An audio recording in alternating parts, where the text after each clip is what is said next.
There's a lot of talk about self-love nowadays. If you think about it, we see posts about going for a spa day, taking time to do our hair or our makeup, doing things that give us joy. And the list is sort of endless for what we could consider self-love. But what does self-love actually mean? And maybe even more importantly, what does self-love mean to me as a Christian woman? Self-love, as defined by the Merriam-Webster Dictionary, is an appreciation of one's own worth or virtue. This is the definition that comes to mind when I think about self-love, and this is something I have struggled with for a long time. It can be hard to love oneself when we feel that we aren't constantly living up to what we think is expected of us. We see so many snippets of others' lives that seem to be full of only good moments that sometimes we start to question our lives and how good they really are. But the truth is that self-love is about more than just ourselves and how society may view us.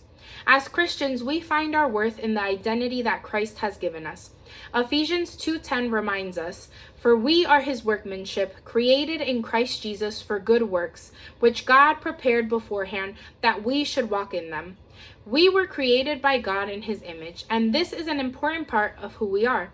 The world may set many standards of success and even beauty that we may never achieve. But the reality is that God has called us not to conform to the standards of this world. He desires so much more for us than what this world can offer.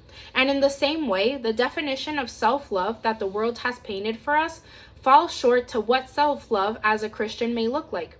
The world's idea of self-love is a superficial and sometimes vain concept that doesn't allow us to actually experience and embrace who God has created us to be and why he loves us for who we are. Self-love as Christians looks like digging deeper into our relationship with Christ to discover our identity as his children. The root of our self-love as Christians comes from the knowledge that we were created by God. Psalm 139:13-14 says, "For you created my inmost being. You knit me together in my mother's womb, and I praise you because I am fearfully and wonderfully made. Your works are wonderful. I know that full well."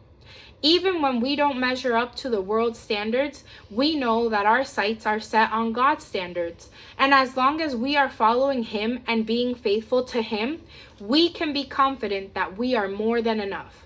We can love ourselves as fully as God has loved us, and we can walk confidently in the plan that God has laid out for us to glorify him.